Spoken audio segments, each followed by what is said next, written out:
먼저 갈라디아서 5장 22절, 23절의 말씀을 우리가 한 목소리로 받들어 봉독하겠습니다. 오직 성령의 열매는 사랑과 희락과 화평과 오래 참음과 자비와 양선과 충성과 온유와 절제니 이 같은 것을 금지할 법이 없느니라. 아멘. 두 번째 본문은 고린도후서 5장 17절부터 19절 말씀, 역시 우리 한 목소리로 받들어 봉독하겠습니다. 그런즉 누구든지 그리스도 안에 있으면 새로운 피조물이라. 이전 것은 지나갔으니 보라 새 것이 되었도다.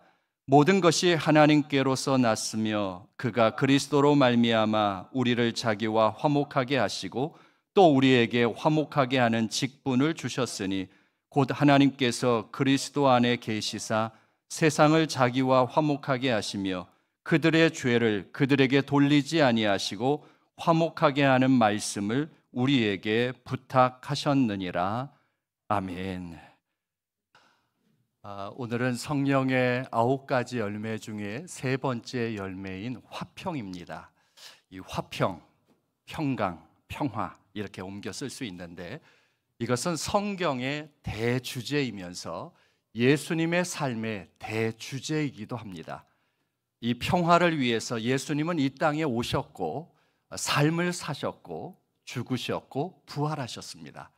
우선 예수님께서 이 땅에 오셨을 때 천군 천사들의 그 합창을 우리가 생각해 보면은 예수님이 어떠한 일을 위해서 이 땅에 오셨는지 우리가 알게 됩니다. 지극히 높은 곳에서는 하나님께 영광이요 땅에서는 기뻐하심을 입은 사람들 중에 평화로다, 이렇게 천군 천사들이 선포하며 크게 찬양했던 것을 우리가 기억합니다.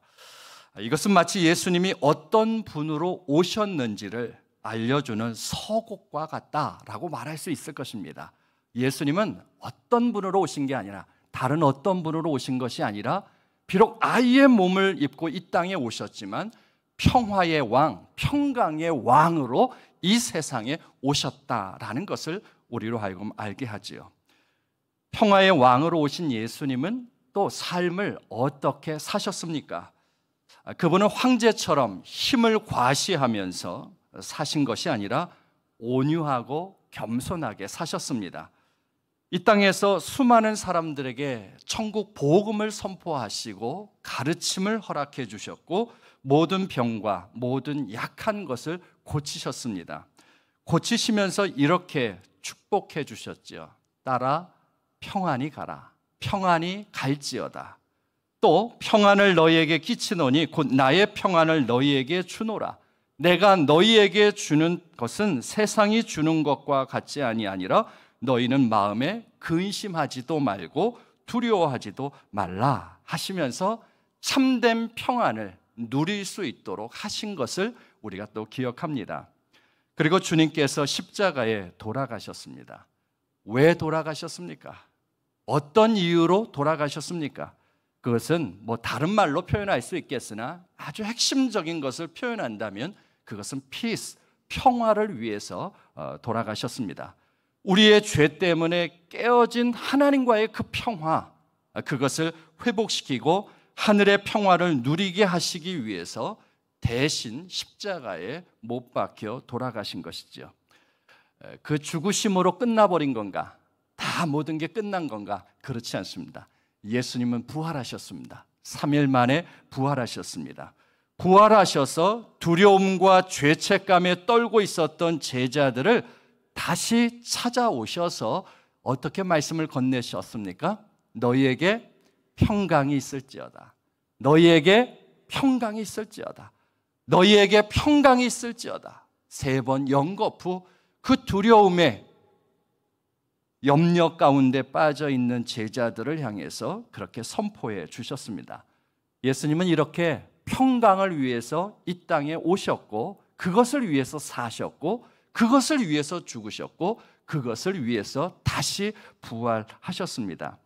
여러분, 그렇다면 이 평화의 예수님을 나의 주인으로 모시고 사는 그리스도인이라면 어떻게 살아야 되겠습니까? 평화의 왕을 나의 정말 주인으로, 주님으로 모시고 살아가고 있는 그리스도인들은 과연 어떻게 살아야 되는 것입니까? 두말하면 잔소리겠죠? 평화를 위해서, 평강을 위하여 사는 것이 너무나 당연한 일이라고 말할 수 있습니다. 굳이 말씀하지 않으셔도 우리가 그런 은혜를 덧입었으니 그렇게 사는 것이 옳다, 그러면서 우리가 살아야 되는 것이죠. 그러나 이것이 얼마나 중요한 일이고 얼마나 관심사였는지 주님은 그것을 우리에게 분명하고 선명하게 말씀을 하셨습니다. 어떻게 살으라고 말씀하셨습니까? 오늘 고린도후서 5장 17절 이하의 말씀에 보면 우리가 주님의 그 은혜를 입고 새롭게 된 피조물로서 마땅히 살아내야 될 삶의 모습이 어떤 모습인지를 이렇게 밝혀주고 있습니다. 그 18절을 보게 되면 이렇게 말씀하셨죠. 우리에게 화목하게 하는 직분을 주셨다. 우리에게 화목하게 하는 직분을 부여해 주셨다. 그리고 19절에 가서도 화목하게 하는 말씀을 우리에게 부탁하셨다. 그렇게 말씀 안 하셔도 우리가 마땅히 그렇게 살아야 되는데 이것이 너무나 중요하고 예수님의 관심사였기에 우리에게 바울을 통해서 이렇게 말씀해 주셨습니다. 여러분, 이 말씀은 그냥 목사들에게만 준 것이 아닙니다. 또 장로님에게, 권사님에게, 집사님에게만 준 것이 아니라 모든 그 은혜를 입은 모든 그리스도인들에게 하신 말씀입니다. 우리 모두에게 주신 말씀이죠. 그러기에 우리 청년들에게도 이 메시지가 들려질 수 있기를 바라고 우리 청소년들에게도 이 메시지가 잘 들려질 수 있기를 바랍니다. 자, 그런데 어떤 분은 의문을 제기할지 모르겠습니다. 이런 말을 듣고 좀 의문을 제기할 수도 있겠습니다. 사람들이 생각이 다 다른데 어떻게 하나가 될 수 있고 평화를 누릴 수 있습니까? 저마다 다 생각이 다른데 어떻게 거기에서 일치를 가져올 수 있고 평화를 누릴 수 있습니까? 그렇게 의문을 제기하는 분이 계실지 모르겠습니다. 여러분, 이것은 불신의 말입니다. 정말 무서운 불신의 말이라고 할 수가 있습니다. 하나님의 말씀을 제대로 모르니까 하나님의 말씀을 완전히 부정하는 차원에서 내뱉는 말이라고 할 수가 있습니다. 하나님이 우리에게 화목하게 하는 직분을 주셨다라고 하는 것은 불가능한 것을 이야기하신 것이 아닙니다. 주님은 그것이 가능하다라고 하는 것을 아시고 우리에게 그것을 당부하신 것이죠. 특별히 이 일을 위해서 성령님을 보내주셨죠. 성령님을 보내주셔서 우리로 하여금 그 일을 행할 수 있도록 하신다는 것입니다. 여러분, 우리의 생각, 육신의 생각도 굉장히 강합니다. 그러나 성령님은 더 강하신 분이시다라는 것을 놓치지 마시기를 바랍니다. 우리가 참 강하지? 그러나 성령님은 그거와 비교할 수 없이 훨씬 더 강하신 분, 강력하신 분이라는 것입니다. 그래서 성령 하나님께서 우리와 함께 하시고 우리 가운데 역사하시면 하나님께서 명령하신 그 명령을 우리의 삶 가운데 잘 담아낼 수 있게 되는 것입니다. 여러분, 성령님의 전공이 뭔지 아세요? 여러분도 공부하실 때 나름 전공이 있다, 그렇게 말씀하실 수 있을 텐데 성령 하나님의 전공이 뭔지 아세요? 하나 되게 하는 거예요. 화목하게 하는 것. 이게 성령님께서 잘 하시는 그런 전공이라고 말할 수 있습니다. 성령님이 가시는 곳마다 깨어지고 크랙이 간 그런 곳을 주님께서 하나로 모시고 아름답게 하나 되게 하시는 것을 우리가 여러 말씀을 통해서 확인할 수가 있죠. 반면에 마귀의 전공은 뭔지 아세요? 마귀의 전공, 깨는 것입니다. 분열시키는 것, 이게 마귀의 전공이라고 말할 수가 있습니다.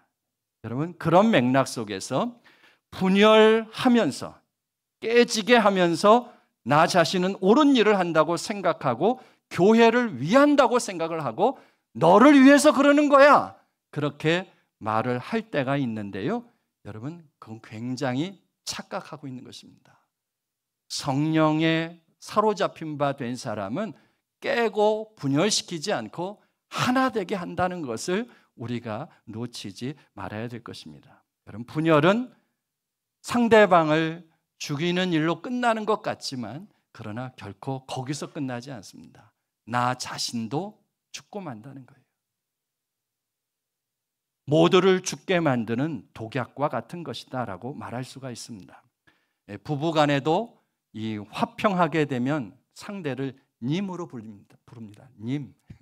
뭐 요즘에 무슨 님 그렇게 부르는 건데, 여러분, 화목이 깨지면 어떻게 되죠? 님이 뭐로 바뀌어요? 예? 일부 예배는 잘 맞추셨는데, 예. 남이 되잖아요. 남. 님이 됐다가 화목이 깨지면 남이 되고 마는 것인데, 우리가 그렇게 돼서는 안 되겠습니다. 그렇다면 어떻게 화평을 누리고 화평케 하는 직책을 감당할 수 있겠는가? 이게 우리의 관심사일 텐데요. 이전에 사역했던 교회에서 있었던 일입니다. 교회 마당에 심겨진 측백나무가 이게 자라는데 곧장 자라기도 하지만 가지가 옆으로 이렇게 삐죽삐죽 삐져나와서 그 옆에 길을 가는 사람들에게 좀 위협이 될 것 같다 해서 전지가위를 가지고 와서 그걸 다듬어 줬습니다. 가지치기를 아주 고르게 쫙 줄 맞춰서 했는데, 그걸 끝내고 나서 그 측백나무를 유심히 보게 되었습니다. 보는 가운데 심겨진 연수에 비해서 굉장히 잘 자라지 못했다, 이런 생각이 들게 되었어요. 그래서 어떻게 하면 이 나무를 건강하게 잘 자랄 수 있게 할까 고민하는 가운데 농사를 짓던 그 집사님에게 한번 문의를 했습니다. 어떻게 하면 나무를 건강하게 튼튼하게 잘 자라게 할 수 있겠습니까? 라고 하는 질문을 드렸더니 그분이 추천해 주신 방법이 초생 재배를 해 보십시오, 그렇게 말을 하는 거예요. 저는 영양제 주면은 그냥 빨리 자랄 거라고 생각을 했는데 그분은 좀 늦게 가더라도 그 땅의 힘을 회복시켜 줘야 된다는 거예요. 그래서 초생재배, 말이 어렵지 사실 굉장히 쉬운 겁니다. 거기에 이제 풀을 이렇게 나게 해서 그 풀을 퇴비로 삼아서 그 땅의 힘, 지력을 좀 회복시켜 주면은 그 나무가 거기에서 양분을 흡수해서 잘 자라게 된다라고 하는 그런 이야기였습니다. 그러면서 보리씨를 한 줌 저에게 주고 가셨습니다. 그리고 그 보리씨를 심었는데 채 일주일도 되지 않았는데 그 땅에서 그 보리씨앗의 그 새싹이 나오는 것을 보게 되었습니다. 그리고 하루가 다르게 쭉쭉 자라는 모습을 보게 되었습니다. 아하, 이게 거저되는 게 아니라 잘 되면 좋겠다 바램으로 되는 게 아니라 저렇게 씨앗을 심고 그걸 자라게 해서 그것으로 양분을 삼아서 성장케 해야 된다라는 것을 배우게 되었습니다. 그러면서 오늘 이 말씀을 묵상하는데 그 일이 떠오르는 거예요. 화평케 하는 것도 이와 비슷하겠다라는 생각을 하게 되었습니다. 화평, 오늘 성령의 열매로 우리에게 소개하고 있지 않습니까? 열매는 결과물입니다.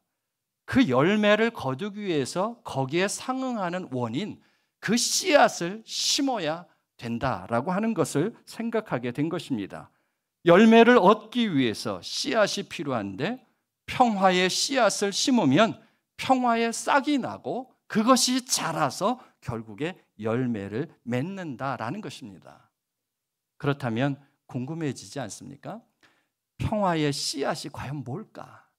그걸 알면 내가 벌써 심었지 이렇게 생각할 수도 있는데 평화의 씨앗이 무엇입니까? 말씀을 보면 그것에 대해서 우리가 확인할 수가 있습니다. 에베소서 2장 14절 말씀에 보면은 그 부분을 언급해 주고 있습니다. 평화의 씨앗이 무엇인가?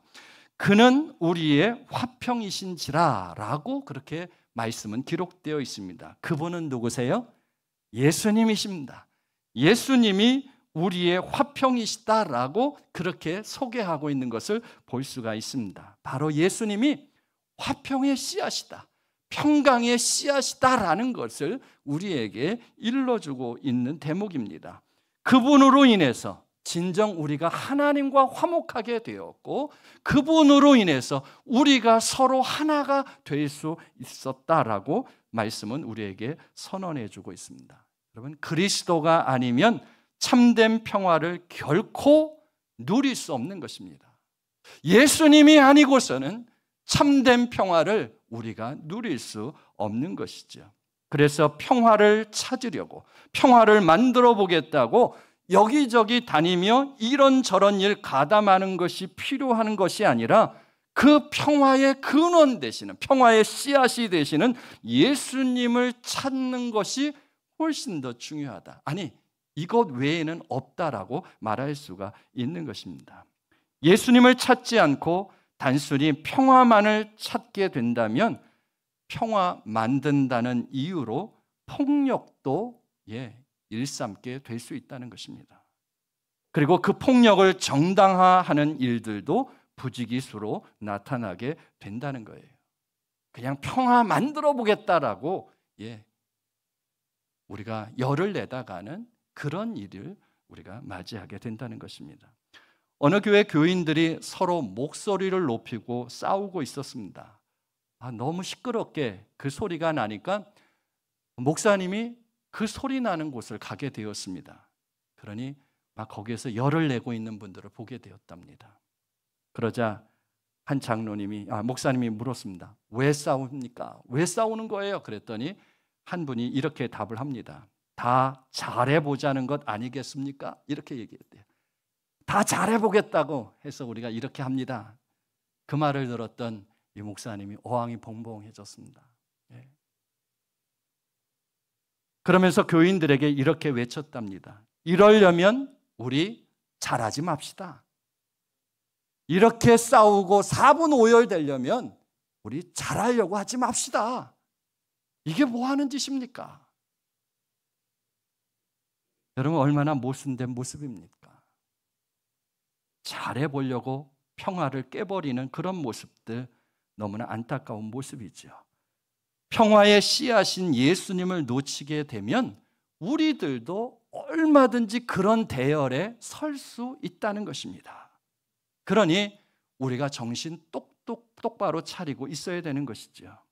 여러분, 마귀가 바라는 것이 무엇입니까?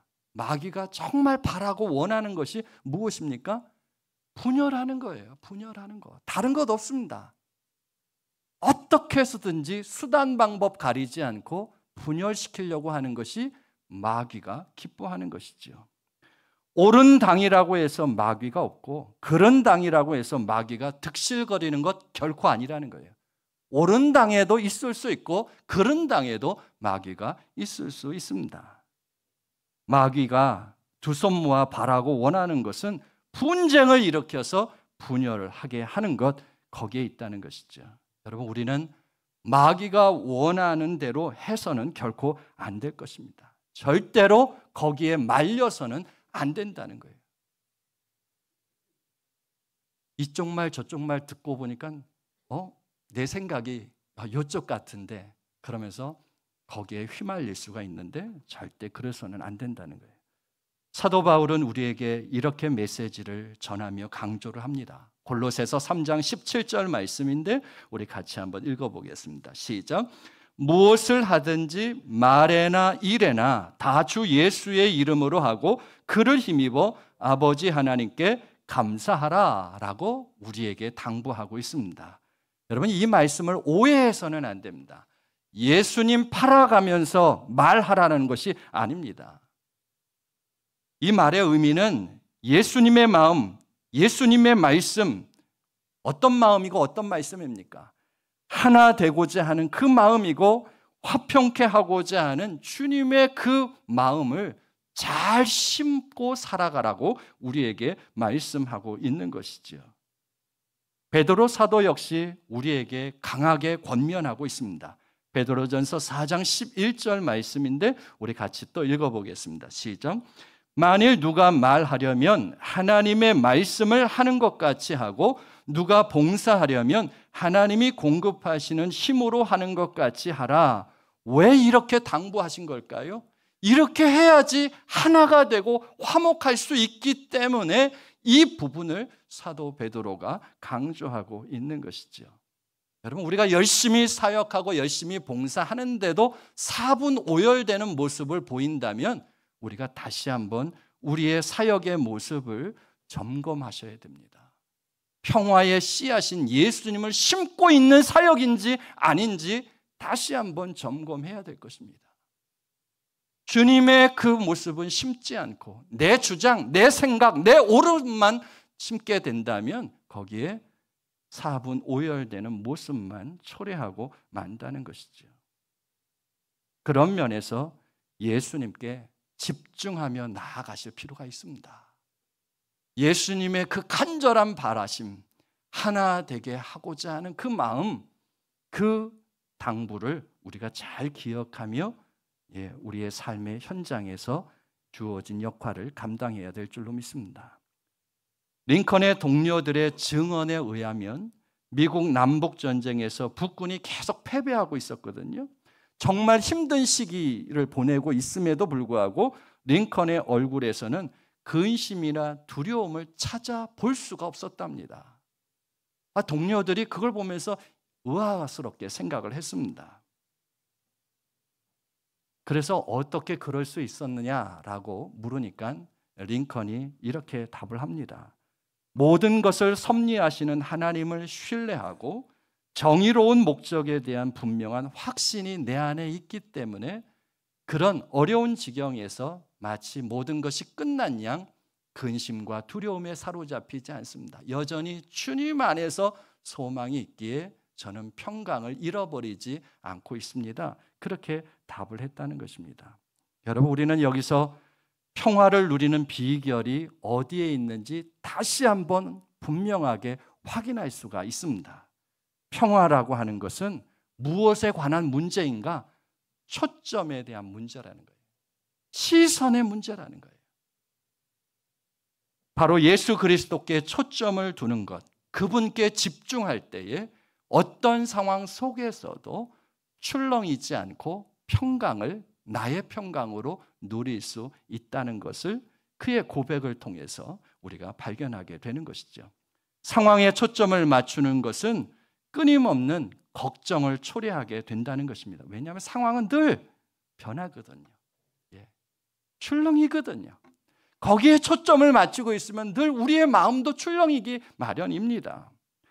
그리고 모든 것을 통제할 수 있습니까? 통제할 수 없잖아요. 통제에서 벗어나는 일들이 수도 없이 많기 때문에 거기에 우리의 시선이 머무는 한 평강을 누릴 수가 없습니다.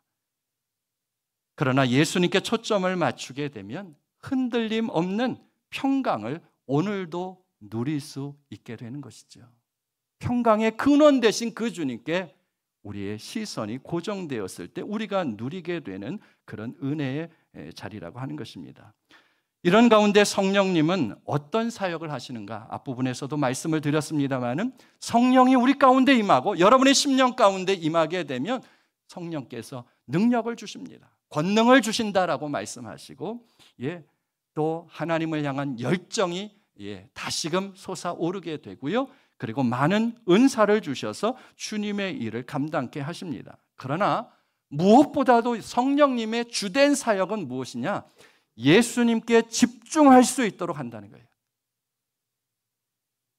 성령님이 우리 가운데 오시게 되면 우리의 흐트러졌던 마음을 모아주시고 우리의 흐트러졌던 그 시선을 예수님에게 고정할 수 있도록 이끌어 주신다는 것입니다.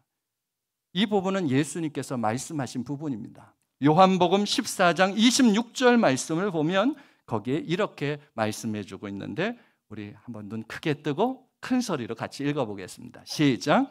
보혜사 곧 아버지께서 내 이름으로 보내실 성령 그가 너희에게 모든 것을 가르치고 내가 너희에게 말한 모든 것을 생각나게 하리라. 이렇게 예수님께서 말씀해 주셨습니다.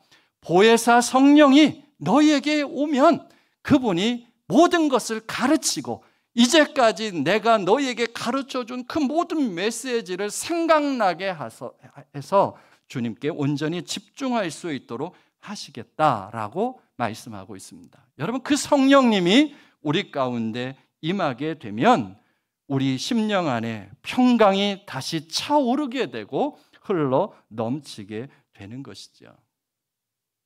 여러분, 그렇다면 성령님께 어떻게 우리의 시선을 고정할 수 있을까? 우리 예수님에게 어떻게 시선을 고정할 수 있을까? 짤막하게 몇 개만 말씀을 나누기를 원합니다. 믿음의 선배들이 우리에게 물려준 유산 가운데서 그것을 찾아볼 수가 있습니다. 믿음의 선배들은 예수님에게 어떻게 시선을 고정했는가? 어떤 방법을 가지고 예수님에게 늘 시선을 고정하며 살았는가? 세 가지를 우리가 생각해 볼 수가 있습니다. 첫 번째는 말씀입니다. 말씀. 두 번째는 기도이고요. 세 번째는 찬양입니다. 너무나 익숙한 거죠. 예, 새로울 것이 없는 것이죠. 그러나 여기에 너무나 큰 힘이 있다는 거예요. 믿음의 선배들이 다른 어떠한 방법을 가지고 시선을 예수님에게 고정했던 것이 아니라 늘 주님의 말씀을 가까이 하고 묵상하는 가운데 그 시선을 주님께 집중했다는 것입니다. 여러분, 말씀은 그런 힘이 있습니다. 우리의 그 흐트러졌던 마음을 다시금 모아서 주님께 집중하게 하는 그런 힘이 말씀 가운데 있습니다. 그래서 수많은 믿음의 선배들이 말씀을 늘 가까이 하고 묵상하는 가운데 그들의 시선을 주님께 고정해 갔다는 거예요. 거기에서 평강을 잃지 않고 살게 되었다는 거죠. 이제 구역 모임이 이제 6월 달에 이제 종강을 하고 방학으로 들어간다는 이야기를 어제 들었습니다, 제가. 그래서 7월, 8월은 방학이다 그렇게 말씀하시는데 너무나 좋은 시간이 될 것 같습니다. 뭐 하기에요? 예, 말씀 읽기에 참 좋은 시간이겠다 생각이 듭니다. 매주 모이는 시간은 없을지 모르겠으나 여러분이 있는 그 처소에서 말씀을 읽어보기 시작하면 어떻겠습니까? 우리 교회에 없는 게 성경 통독하는 그런 부분이 좀 없는 것 같습니다.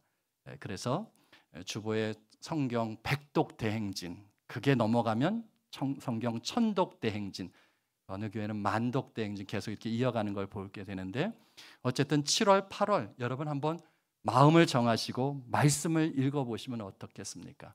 구약이 좀 버겁다면 신약부터 도전해 보시면 어떻겠습니까?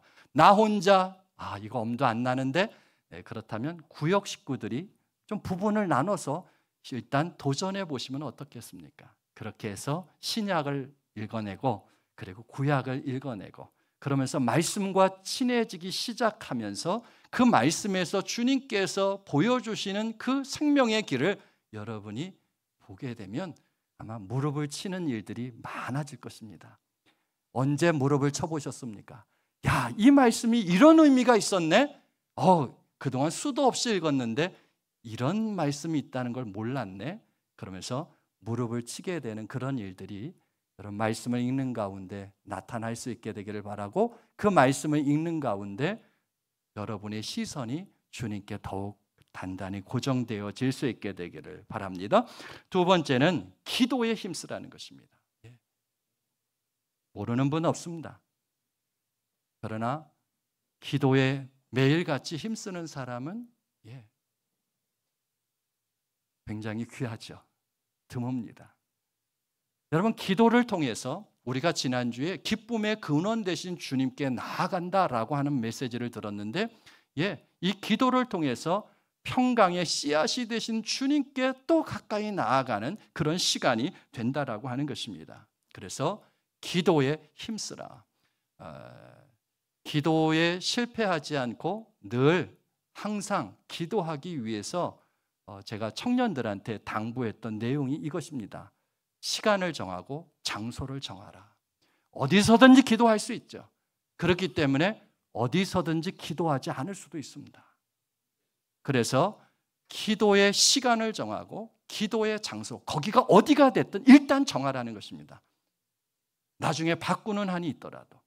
그래서 그 시간에 그 장소에서 단 5분이라도 기도하기 시작한다면 여러분의 삶을 예수님께서 단단히 붙들어 주실 것입니다. 그래서 평강을 나의 평강으로 누리게 된다는 것이죠. 세 번째로는 찬송하라는 거예요. 찬송. 강력한 무기죠. 우리의 심령을 주님께 집중하게 하는 그런 도구가 찬송이죠. 그래서 어디서든지 어떠한 상황 속에서든지 찬송을 하게 되면 여러분의 흐트러졌던 마음이 주님께 고정이 되어서 그 주님께서 부어주시는 그 신령한 평강이 여러분의 삶 가운데 차고 넘치게 될 것입니다. 그래서 아마 이런 찬양도 여러분의 코끝에서 흥얼대면서 나오지 않을까 이런 생각을 합니다. 평안을 너에게 주노라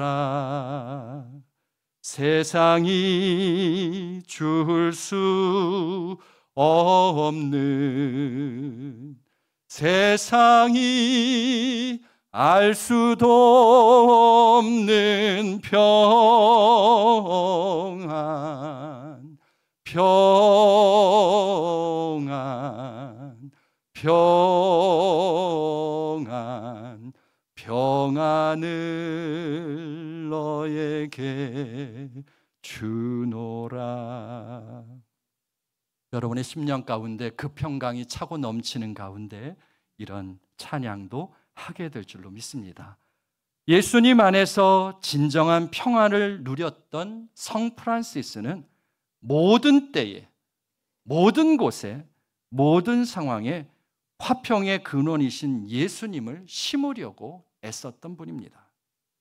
예수님을 심는 데 있어서 자신의 온 생애를 드리려고 몸부림쳤던 그런 분이시죠. 그래서 이분이 썼던 시가 있습니다. 평화의 도구, 우리가 잘 아는 시죠. 이 시를 읽어드리고 오늘 말씀을 마치겠습니다. 주님, 저를 평화의 도구로 써주십시오. 미움이 있는 곳에 사랑을, 다툼이 있는 곳에 용서를, 분열이 있는 곳에 일치를, 의혹이 있는 곳에 믿음을 심게 해 주십시오. 주님, 저를 평화의 도구로 써주십시오. 그릇됨이 있는 곳에 진리를, 절망이 있는 곳에 희망을, 어두움이 있는 곳에 빛을, 슬픔이 있는 곳에 기쁨을 심게 해 주십시오. 위로받기보다는 위로하고 이해받기보다는 이해하며 사랑받기보다는 사랑하게 해 주십시오. 왜냐하면 우리는 줌으로써 받고 용서함으로써 용서받으며 자신을 버리고 죽음으로써 영생을 얻기 때문입니다. 주님, 저를 평화의 도구로 써 주십시오. 하나님 아버지, 저희가 주님을 바라보기를 원합니다. 주님께 온전히 집중하기를 원합니다. 성령 하나님, 저희들 심령과 삶 가운데 친히 오시옵소서. 저희의 연약함, 저희의 무력함을 긍휼히 여겨주시사 주님께서 온전히 원하시는 대로 주님을 바라보며 집중하는 삶으로 나아갈 수 있도록 인도하여 주옵소서. 그래서 그 풍성한 평화를 누리게 하시고 모든 곳, 모든 때, 모든 상황 가운데 화평의 씨앗이 되시는 예수님을 심어 나아가는 하나님의 사람들이 되게 하시고 우리 공동체가 그와 같은 공동체가 될 수 있도록 인도하여 주시옵소서. 믿사옵고 예수님의 이름으로 기도드리옵나이다. 아멘.